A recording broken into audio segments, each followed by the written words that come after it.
Hey guys, this is Seb Sanford. Welcome back to my YouTube channel. You're probably thinking, Seb, are you going to react to another trailer today? Well, a trailer hasn't dropped for who knows which movie yet, but you always have to check the socials for when a trailer for who knows which movie drops, like from different studios and the names of each movie, that type of thing. But today, I'm gonna make a list of the top 10 anticipated movies of 2023 that I'm excited to watch, and I chose them really carefully, just like Grace Randolph did on some of her top 10 movies, her compilation on her YouTube channel. So yeah, Grace Randolph, if you're watching this, I took some inspiration from you for the top 10 movies that you had chosen for each year, and can't wait to see next year.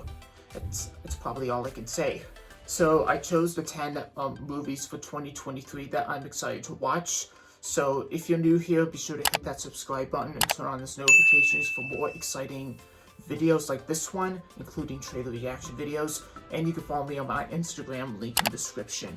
So with that said, let's dive in and tell you a little bit of what each movie is about from my top 10 list of movies for 2023. Here we go. Starting things off with the latest from Pixar Animation. It's called Elemental. It takes place in a city where fire, water, land, and air, the residents live together. A fiery young woman and a go-with-the-flow guy discover something elemental. How much they actually have in common. And that's why in the poster, when the trailer dropped back on the 16th of November, yeah, probably 16th or 17th, the poster, the tagline says, "Opposites react." Yeah, we're probably gonna get a full look when a full official trailer drops on YouTube, and hopefully I'll be able to react to that and see what happens next. Like a fire, it's taken out by water, like water takes out the fire, like on a campfire or a fireplace or whatever. Anyways, number 10 is Pixar's Elemental. And now for number 9. And I've seen the trailer for this when I got off the Eurotunnel during my drive to Euro Disney, but this movie is made from Sony, and it's called Missing. It's from the minds behind the movie called Searching, and it's all taking place on the computer screen. And yeah, from the minds behind Searching comes Missing, and a thrilling roller coaster mystery that makes you wonder how you know those closest to you. When her mother, Neil, who's played by Nia Long, disappears while on vacation in Colombia with her new boyfriend, June, who's played by Storm Reed from A Wrinkle in Time and The Suicide Squad. Her search for answers is hindered by international red tape. Stuck thousands of miles away in Los Angeles, June creatively uses all the latest technology, as said on the computer screen, at her fingertips to try and find her before it's too late. As she digs deeper, her digital sleuthing raises more questions than answers.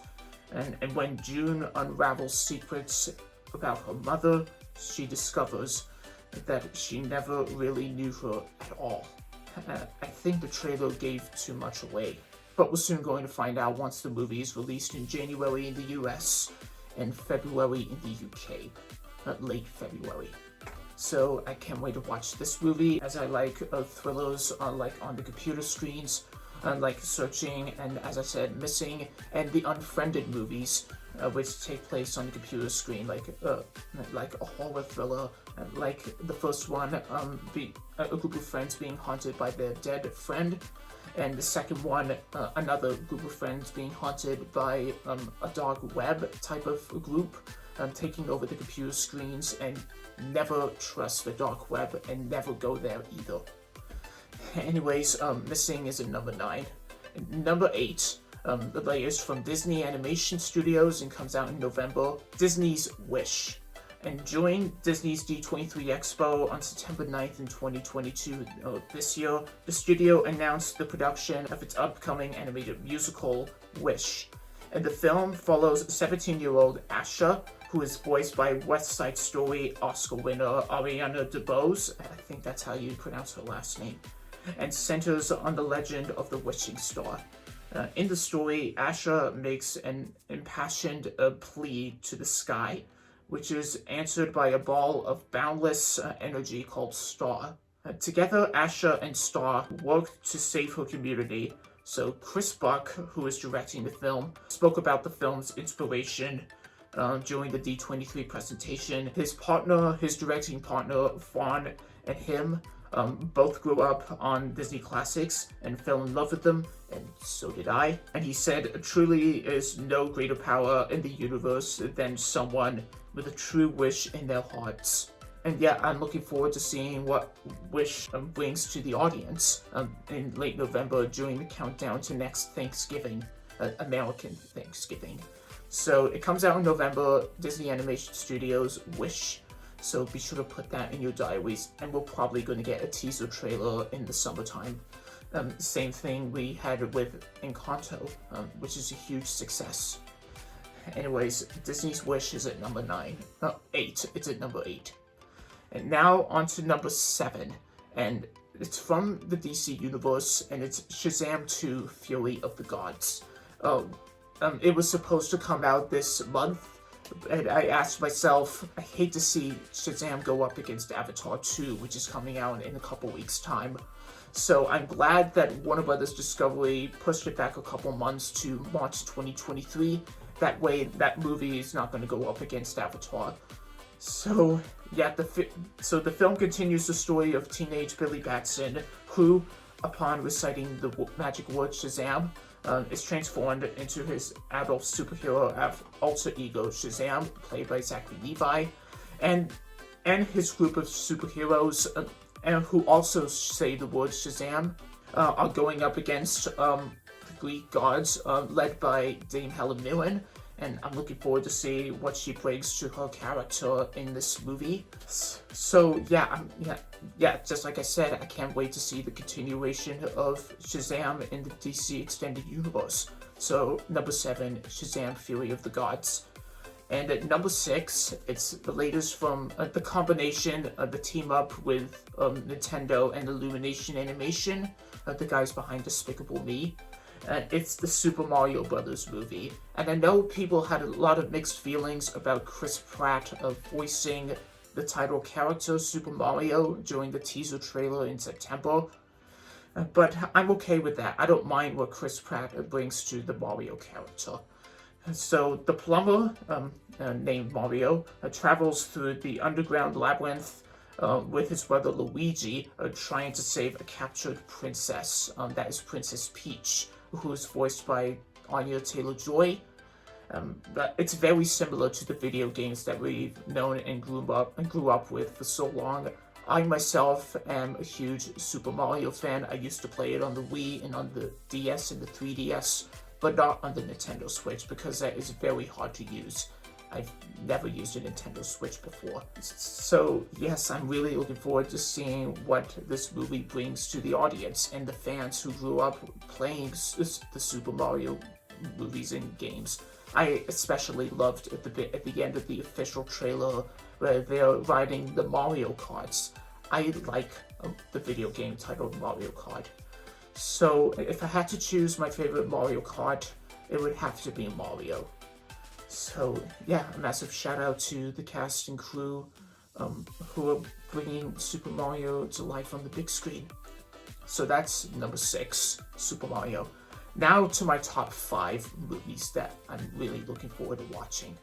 Starting things off at number 5, Transformers: Rise of the Beasts.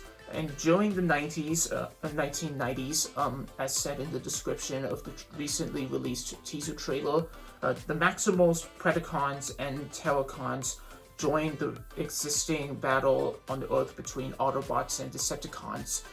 And yeah, I'm really looking forward to seeing what Peter Cullen brings to the character of Optimus Prime once again.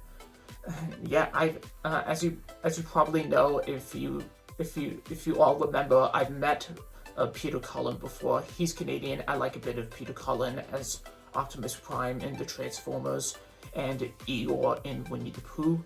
Yeah, the Maximals and the Predacons and the Terracons are all inspired by the Beast Wars, the comic books or probably video games. I don't know. I'm not familiar with the Beast Wars nor heard of them, but I'm pretty sure that Stephen Cable Jr. is going to deliver an amazing action movie, an action adventure movie for the Transformers audience and the fans. So yeah, Transformers Rise of the Beasts is at number 5 on my list. And now to number 4, another installment in the DC universe. That is DC's The Flash with Ezra Miller. And The Flash, Barry Allen, travels through time to prevent the murder of his mother, but unwittingly causes changes that result in the creation of the multiverse.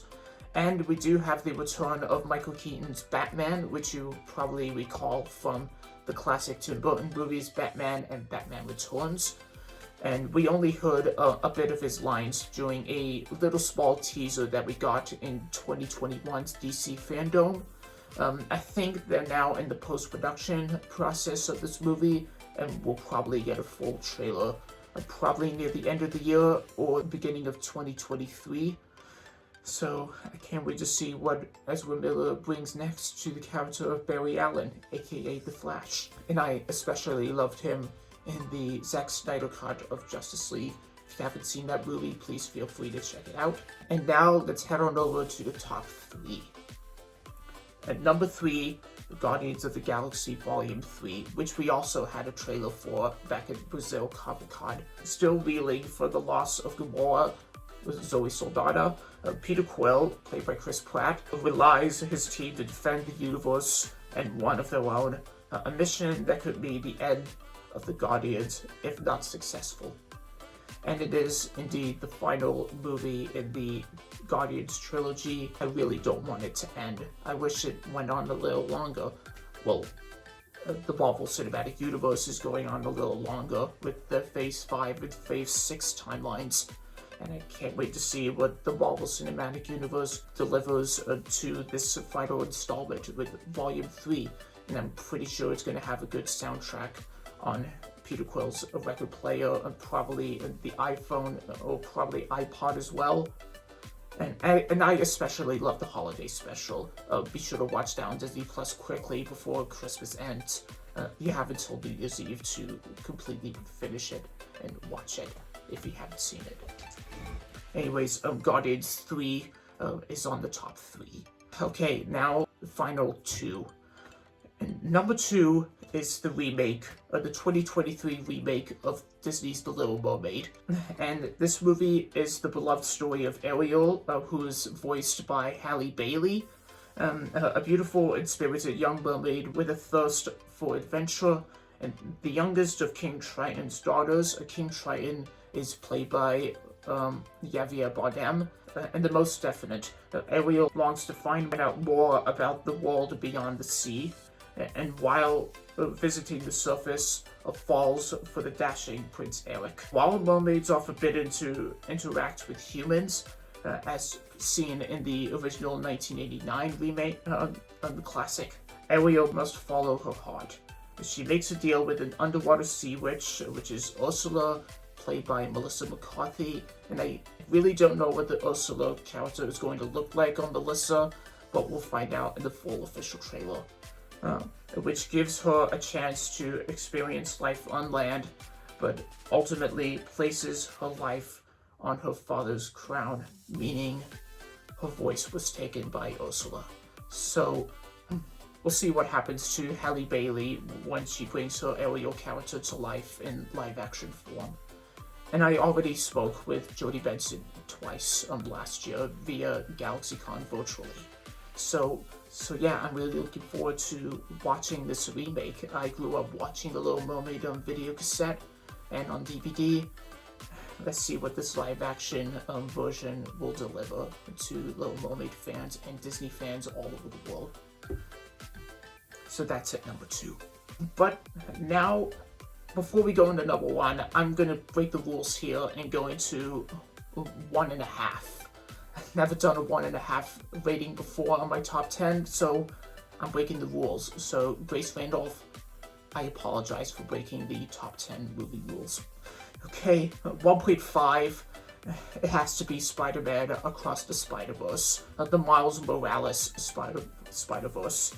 And Miles Morales returns for the next chapter of the Oscar-winning Spider-Verse saga, an epic adventure that will transport Brooklyn's full-time friendly neighborhood Spider-Man across the multiverse to join forces with Gwen Stacy, voiced by Haley Steinfeld, and a new team of Spider People to face off with a villain more powerful than anything they ever encountered. So 2023 is Across the Spider-Verse, and which is part 1, and 2024 will be part 2, probably titled Beyond the Spider-Verse. I think I got that correct. So my next movie at 1.5 is Across the Spider-Verse. We're gonna get a full trailer soon that will probably premiere in front of Avatar 2 on the 16th. Okay, so now we come down to number 1, and that is Indiana Jones and the Dial of Destiny. It's been a long time since, well, it's actually been nearly 15 years since the last installment, Kingdom of the Crystal Skull. My family and I grew up watching the Indiana Jones quadrilogy, the saga, and we really enjoyed the classic Harrison Ford character, and I can't wait to see what Harrison brings to the Indiana Jones character one last time, I think. I think this is his last movie as the archaeologist. So he returns as the legendary hero archaeologist in the highly anticipated 5th installment of the iconic franchise, which is directed by James Mangold of Ford v Ferrari and Logan, which was the R-rated Wolverine movie. So yeah, at number 1 is Indiana Jones 5. And that's my top 10 and a half. That's my top 10 and a half anticipated movies of 2023 that I'm really looking forward to watching in next year. So I can't wait to see what your favorite movies are, your favorite to watch on your watch list in 2023 down in the comments. Yeah, put them down in the comments below. And again, if, like I said at the beginning, be sure to hit that subscribe button and turn on those notifications. And you can follow me on my Instagram, link in description. Thanks for watching, and yeah, I can't wait to see you in 2023. And I can't wait to see what Hollywood brings to moviegoers in 2023. And I'll see you soon. Bye.